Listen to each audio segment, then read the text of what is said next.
आज है 21 जनवरी और बीते दिन सुप्रीम कोर्ट में एक रोचक मामला गया, जिसमें अभी आपको पता ही होगा कि दिल्ली में विधानसभा के चुनाव होने हैं। वहाँ पर एक राजनीतिक दल ने एक व्यक्ति को अपना कैंडिडेट बनाया। अच्छा, वो व्यक्ति अभी जेल में साल 2020 के दिल्ली मामले, जो एक दिल्ली में दंगे हुए थे, उस मामले में आरोपी है। वो जेल में बंद है। वो चाहता है अंतरिम जमानत।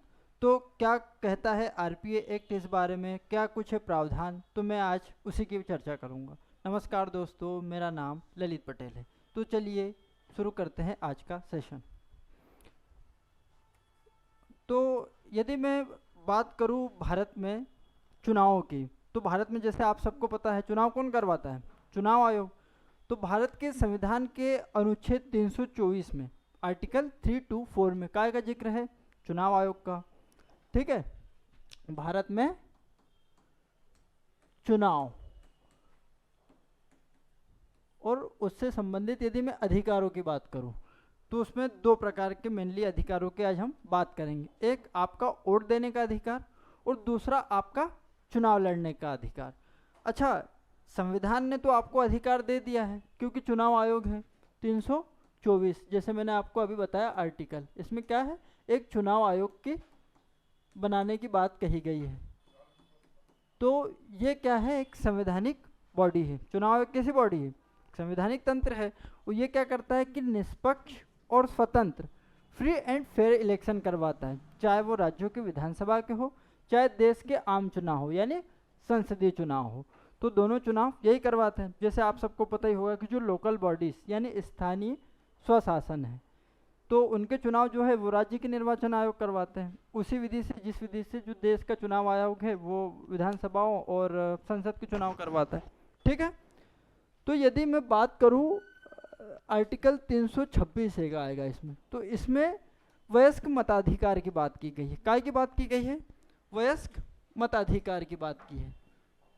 मतलब कोई भी व्यक्ति जो कि कितने 18 बरस से ज़्यादा उम्र का है और वो भारत का नागरिक है, तो क्या कर सकता है? अपने मत का प्रयोग कर सकता है। तो ये एक उसको कानूनी अधिकार दिया गया, यानी ये उसका क्या है? एक लीगल राइट है, एक कानूनी अधिकार है कि भाई हाँ, वो 18 साल का है और उसके पास सब दस्तावेज है कि वो भारत का नागरिक है, तो वो मतदाता परिचय पत्र बना के वोट करता है इन जनरल। पर भारत में एक अलग ही कानून है और एक ऐसा कानून है जो कहीं ना कहीं बहुत बार से ही विवाद में भी रहा है, जिसका नाम है आरपीए एक्ट, यानी जनप्रतिनिधि अधिनियम 1951। अच्छा, उसमें यह कहा गया है कि आप यदि जेल में बंद हो तो आप चुनाव तो लड़ सकते हैं पर आप वोट नहीं कर सकते।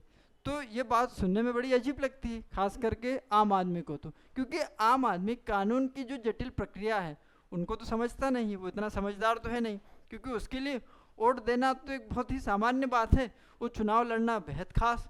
तो उसको ये लगता है कि ऐसा क्या होगा कि व्यक्ति चुनाव में वोट देने की कानूनी बाध्यता है और चुनाव लड़ने के लिए वो ओपन है, यानी वो स्वतंत्र है।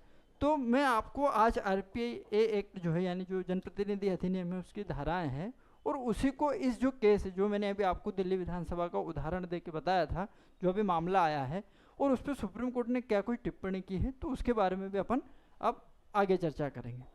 तो सुप्रीम कोर्ट ने यही कहा उसमें कल, जैसे कि अपराधी जो है या अपराधी प्रवृत्ति के लोग हैं जो आज जेलों में बंद हैं, तो वो चुनाव में जा रहे हैं और चुनाव भी लड़ रहे हैं। और देखने वाली बात है कि बीते दिनों अपन ने आम चुनाव में देखा कि कुछ जो उम्मीदवार थे चुनाव जीत के भी आए हैं और संसद तक, और कुछ राज्यों में ये देखा गया कि विधानसभाओं तक उनकी पहुंच भी बनी, यानी कि वो सांसद और विधायक के रूप में क्या हुए? निर्वाचित होकर आए हैं। अच्छा, जो जनप्रतिनिधि अधिनियम है यानी आरपीए एक्ट जिसको बोलते हैं, आरपीए एक्ट, तो आरपीए एक्ट में एक धारा है 8, यानी उसका जो सेक्शन है 8, तो ये किसी उम्मीदवार के चुनाव लड़ने के बारे में ये दिशा निर्देश है या बताता है। तो इसमें इसका ही एक उपखंड 3 है, तो उसमें ये बताया गया है कि कोई व्यक्ति पे यदि दोष सिद्धि हो गई, जैसे कि आपको पता ही है भारत में आरोप लगाना और दोषी होना, यानी उसको दंड मिलना, सजा मिलना, इसमें दो बातें अंतर होती है। आप पे आज आरोप लगे, आप जेल चले गए, आपकी दोष सिद्धि हुई नहीं है, तो आप क्या है कि आप अभी उस अवधि में हैं जहाँ पे आप पे दोष सिद्ध होना है, तो इस अवधि के दरमियान वो चुनाव लड़ सकता है। पर यदि आपको सज़ा सुना दी गई है और 2 साल से अधिक की सज़ा सुनाई गई है, तो आप चुनाव नहीं लड़ पाएंगे। कहने का मतलब ये है कि आप पे दोष सिद्धि हो गई है ना, और 2 साल से ज़्यादा की आपको सज़ा मिल गई है, तो आप उस तिथि से आगामी 6 वर्ष तक तो चुनाव नहीं लड़ सकते हैं। पर यदि सज़ा 2 साल से कम की हुई है, या अभी आप केवल ट्रायल पे चल रहे हो, जुडिशल कस्टडी में हो, ट्रायल पे चल रहे हो, तो उसमें ये कोई बाध्यता नहीं है कि आप चुनाव नहीं लड़ सकते। ये तो बात एक हो गई। अच्छा, इसी में चुनौती भी दी गई थी एक, कुलदीप नैयर बनाम जो भारत संघ मामला था, तो उसमें एक चुनौती दी गई थी। तो उसमें ये कहा गया था कि भाई चुनने का अधिकार और चुनाव का अधिकार ये दो अलग अलग चीज़ें हैं। Right to elect and right to elected, two things are completely different. ये सुप्रीम कोर्ट ने एक कोर्ट किया था, ये बात स्पष्ट तौर पे कही थी, और उसमें ये कहा गया था कि एक विधिक अधिकार है। अच्छा, मतदान करना एक विधिक अधिकार है, तो इसको जो संसद है वो किसी अन्य तरीके से रेगुलेट कर सकती कानून बना के, और आरपी एक्ट में यही किया भी था। अच्छा, पर जो चुनाव लड़ने का अधिकार है तो उसको इसने अलग तरीके से डिफाइन किया। अच्छा, उसमें एक बात ये भी कही गई, इसी का एक सेक्शन है आरपीए एक्ट का, जो सेक्शन है इसमें 62(5) यानी 62 का उपखंड 5, तो इसमें यह कहा गया है कि कोई व्यक्ति जो कि जेल में बंद है, अच्छा जेल में बंद वो किसी भी प्रकार से है, या तो उस पर ट्रायल चल रहा हो, दोष सिद्धि हो गई हो, या जो भी हो, बस इसमें एक अपवाद था कि वो प्रिवेंटिव डिटेंशन, यानी कि जो निरोधक निवारक कानून होते, यदि उसमें वो सजा पाया है या उसके तहत वो बंद है तो उसको इससे छूट थी। बाकी जो अन्य कैदी हत्या, बलात्कार और अन्य अन्य अपराधों में जो बंद है कैदी, वो वोट नहीं कर सकते हैं, इसमें ये स्पष्ट तौर पे कहा गया है। अच्छा, पर कैदी यदि जमानत पर बाहर आ जाता है तो वोट करने का अधिकारी हो जाता है। तो इसमें एक बात ये भी फिर उपजी कि भाई जो मालदार लोग हैं, यानी जिनके पास रुपया पैसा है, या जिनके पास ऐसी शक्ति है कि जो जमानत पे बाहर आ सकते हैं, तो वे तो मतदान का अधिकार का लाभ उठा पा रहे थे। पर दूसरी तरफ जो आदमी सक्षम नहीं है, जो व्यक्ति कैसा है, अक्षम है, तो वो व्यक्ति जिसकी कानून तक उस स्थिति में पहुंच नहीं थी, तो वो जमानत ले नहीं पाया और वो वोट के अधिकार से क्या रह गया, वंचित रह गया। तो इस पर भी एक केस गया था 1997 के साथ में ही, तो उसमें जो अनुकूल वर्सेस भारत संघ बनाम मामला था ये पूरा, तो उसमें भी ये कहा गया कि नहीं, इस मतलब इसकी जो याचिका गई थी तो वो याचिका को रद्द करते हुए इस बात को बरकरार रखा गया है। कहने का मतलब ये है कि जो अपराधी प्रवृत्ति के लोग हैं उसको लोकतंत्र में वो भागीदार बनाना ही नहीं चाहती सरकार। क्यों नहीं चाहती होगी? तो उसका कारण ये दिया सरकार ने इसके पीछे तर्क कि जो अपराधी अच्छा, भारत में जो चुनाव होते, मैंने जैसे शुरुआत में बोला फ्री एंड फेयर इलेक्शन, तो फ्री एंड फेयर इलेक्शन नहीं हो पाएंगे, क्योंकि अपराधी प्रवृत्ति के लोग जब शामिल होंगे चुनाव में तो हो सकता है कि वो बलवा करे, लोगों को डराए, धमकाए, और किसी विशेष व्यक्ति, विशेष दल के पक्ष में मतदान करने के लिए उनको बाध्य करे, फोर्स करे, फोर्सफुली करवाए, तो ये भी हो सकता है। अच्छा, दूसरी बात ये थी कि यदि कोई व्यक्ति जो कैदी है वो कैद में है, तो कैद में क्योंकि पुलिस उस टाइम पे पूरे चुनाव के दौरान उसकी ड्यूटी रहेगी, आपको पता ही है हर छोटे छोटे बूथ पे और हर जगह बहुत ज़्यादा पुलिस बल लगा रहता है, तो उस स्थिति में इनको शासन प्रशासन को भी एक दुविधा होती है कि कैदी को कैसे वहाँ पे ले जाएंगे, और मतलब ये पूरी, यानी मोटे तौर पे बोलूँ तो जो प्रशासनिक अड़चने भी रहती है उसमें, तो ये भी एक बड़ा कारण देखने को मिलता है। और जैसे कि जो चुनाव है वो तो संविधान यानी लोकतंत्र का आधार ही है, और इसमें इस प्रकार के आपराधिक प्रवृत्ति को वो शामिल ही नहीं करना चाहते, तो ये भी एक बेसिक कॉन्सेप्ट था, और इसी के खिलाफ आवाज़ें हमेशा से उठती रही हैं।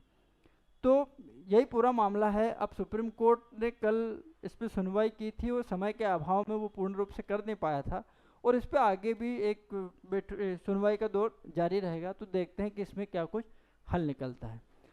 अच्छा, एक दूसरा मुद्दा आज और ये है कि कल जो अमेरिका है वहाँ पे डोनाल्ड ट्रंप साहब राष्ट्रपति बन गए हैं और उन्होंने शपथ विधि भी कर ली है। अच्छा, शपथ विधि करते ही उन्होंने दुनिया को संदेश दिया, पहला भाषण दिया, जिसमें उन्हें अमेरिका के लिए बहुत बातें की और दुनिया के लिए भी बहुत बातें की। तो कुछ जो खास बातें थी, तो उनके जो भाषण है उसकी अब अहमियत थोड़ा चलते हैं, समझते हैं किस बात से क्या हो सकता है, तो थोड़ा उसको देखने का प्रयास करते हैं। तो ट्रंप के भाषण पे बात करें यदि, तो उसमें एक पहली बात रही जिसमें उन्होंने अमेरिका फर्स्ट, जैसे कि वो पहले से ही कहते रहे हैं, और अमेरिका फर्स्ट की बात उन्होंने यहाँ भी की। उन्होंने जो प्रवासी है उसका मुद्दा भी पुरजोर से उठाया। यानी अब वो जो प्रवासी है, मतलब जो प्रवासी लोग हैं, तो प्रवासियों को भी अब वो नहीं, स्पष्ट रूप से उन्होंने प्रवासियों के खिलाफ एक मुखर होकर आवाज़, जैसे कि वो भाषणों में उठाते रहे, यहाँ भी उठाई। एक रिपोर्ट के आधार पे एक न्यूज़ में आया है कि तकरीबन 20% जो प्रवासी लोग हैं दुनिया में, वो अकेले अमेरिका में रह रहे हैं, और ये करोड़ों में संख्या है। तकरीबन 4,70,00,000 लोग आज अमेरिका में प्रवासी लोग रह रहे हैं, तो एक बड़ी संख्या है। अच्छा, इसके पीछे उन्होंने कारण बताया कि पिछले जो सत्ता थी, यानी जो बिडेन जो राष्ट्रपति थे अभी तक वहाँ के, वो उन्होंने प्रवासी भारतीयों जो प्रवासी लोग थे उनके मामले में कोई मुखर होकर कदम नहीं उठाए थे, और ये लोग उनके देश में यानी अमेरिका में जितने भी आपराधिक प्रवृत्तियां हो रही है, जो अपराध बढ़ रहे, और उसका इनको जिम्मेदार माना। तो अब वो इस प्रकार से किसी भी चीज़ को यानी प्रवासियों को एक्सेप्ट करने की कोई भी अभी उसमें नहीं है वो। अच्छा, दूसरी बात उन्होंने मेक्सिको, अच्छा मेक्सिको की जो बॉर्डर है वो अमेरिका के दक्षिणी छोर से लगती है, तो उसको भी पूर्ण रूप से अब वो उसमें दीवार बनाने को, जैसे पहले उन्होंने बयान दिया था उसमें बता रहे थे, उसको सील करने की बात कर रहे हैं। क्योंकि देखा गया है कि एक मोटी तादाद में वहाँ से प्रवासी लोग अंदर आ रहे थे, और जो अमेरिका में अपराध, ड्रग्स वगैरह और इन चीज़ों को काफ़ी वो बढ़ा रहे थे, तो वो बॉर्डर सील करने की बात भी वहाँ पे कर रहे हैं। तो मेक्सिको का भी एक बात उन्होंने पूरी कही। अच्छा, उसी में गल्फ ऑफ मेक्सिको के नाम बदलने को लेकर भी बात की उन्होंने, कि गल्फ ऑफ मेक्सिको जो है, जो गल्फ ऑफ मेक्सिको है यानी मेक्सिको की खाड़ी है जो, तो उसका नाम बदलने की बात भी उन्होंने इसमें की, कि अमेरिका का इतिहास पुराना है और ज़्यादा टाइम से, यानी वो ज़्यादा जो उसकी जगह है कहने तो वो अमेरिका उससे लग रहा है, और उसको अमेरिका खाड़ी नाम दिया जाए, ना कि उसको मेक्सिको की खाड़ी नाम दिया जाए। तो ये भी उसमें एक बात हुई है। अच्छा, तीसरी बात तो ये हुई। अच्छा, चौथी बात उसमें ये हुई है कि जो टेरिफ वाला मामला है, तो उन्होंने स्पष्ट रूप से कड़े शब्दों में ये कहा है कि अब जो अमेरिका के लोग हैं वो ज़्यादा पैसा बनाएंगे, ना कि ज़्यादा पैसा देंगे। क्यों? कि जो दूसरे देश का माल है उस पर वो अब टैरिफ लगाने की जुगत में है। मतलब अमेरिका के लोगों को अमीर बनाना चाहेंगे और दूसरे लोगों से पैसा खींचना चाहेंगे। तो टैरिफ वाली बात उन्होंने वही, जैसे वो पूर्व भाषणों में बोलते रहे कि टैरिफ 100% टैरिफ, ब्रिक्स देशों पे खास करके उन्होंने एक बयान दिया था कि जितने भी ब्रिक्स के देश है, ब्राज़ील, रशिया, इंडिया, चाइना और साउथ अफ्रीका, ब्रिक्स देशों का एक संगठन है, तो उस पर जो एक 100% टैरिफ की बात की थी उन्होंने, और वो अभी भी इस बात को और उठा रहे हैं कि टैरिफ लगाएंगे 100%। तो इससे जो भारत का माल वहाँ जाता है, तो हो सकता है कि आगामी भविष्य में आपको यदि वो ऐसा कुछ कदम उठाते हैं तो उससे टैरिफ बढ़ने से उसका भाव बढ़ेगा, यानी वहाँ पे जो भारतीय सामान है वो महंगा होगा, और उसको कम्पीट यानी लोकल का जो सामान है उससे कम्पीट करने में काफ़ी मशक्क़त का सामना करना पड़ सकता है। अच्छा, उसमें एक बात और उन्होंने कही है कि वो मंगल पे जाने की बात, मार्स मिशन की बात की है, मार्स मिशन की बात की है कि मंगल पे पहुंचाना है यात्री को। तो जैसे कि आपको पता है कि एलन मस्क जो कि शीर्ष उद्योगपति है दुनिया के, उनका और डोनाल्ड ट्रंप का अच्छा सहयोग है एक दूसरे के प्रति, तो वो भी इस क्षेत्र में काम करेंगे और अग्रणी दोनों होके और बढ़िया काम इसमें करेंगे, देखने को मिलेगा अगले वर्षों में। अच्छा, तीसरी बात इसमें एक और हुई, इलेक्ट्रिक व्हीकल। अब वहाँ पे पहले क्या था कि इलेक्ट्रिक व्हीकल की खरीदारी जो थी वो अनिवार्यता थी, यानी कि वहाँ पे जो बैटरी वाले जो व्हीकल है ना, इलेक्ट्रिक व्हीकल ईवीज, तो उसकी अनिवार्यता थी। अब वो अनिवार्यता को भी ख़त्म कर रहे हैं। कहने का मतलब यह है कि जो जलवायु परिवर्तन की दिशा में एक अच्छी पहल मानी जाती है, क्योंकि जो फ्यूल है यानी पेट्रोल डीजल की कार है, ये क्या कर रही है, कार्बन का उत्सर्जन कर रही है, और दुनिया में कहीं ना कहीं ग्रीन हाउस गैस प्रभाव और जो जलवायु परिवर्तन है इसको एक बड़ा कारण मानता है। और इसी के कॉम्बेट करने के लिए यानी इसके खात्मे के लिए क्या किया था, या इससे बचाव के लिए इलेक्ट्रिक व्हीकल का एक उदय हुआ था और ये चल पड़ी थी। पर अब उनने इसकी जो प्रतिबद्धता थी उसको भी ख़त्म किया। अच्छा, पिछले कार्यकाल में जब वो बने थे ट्रम्प साहब राष्ट्रपति, तो कोप पेरिस वाली जो हुई थी समझौता जलवायु परिवर्तन को लेकर, उससे भी उन्होंने अपने आप को बाहर निकाल लिया था। मतलब जलवायु परिवर्तन के मुद्दे पे कहीं ना कहीं वो अभी भी वो एक कड़ा रुख नहीं है उनका, ये इसमें स्पष्ट तौर पे देखने को मिला है। तो ठीक है दोस्तों, आज के लिए बस इतना ही, फिर मिलते हैं।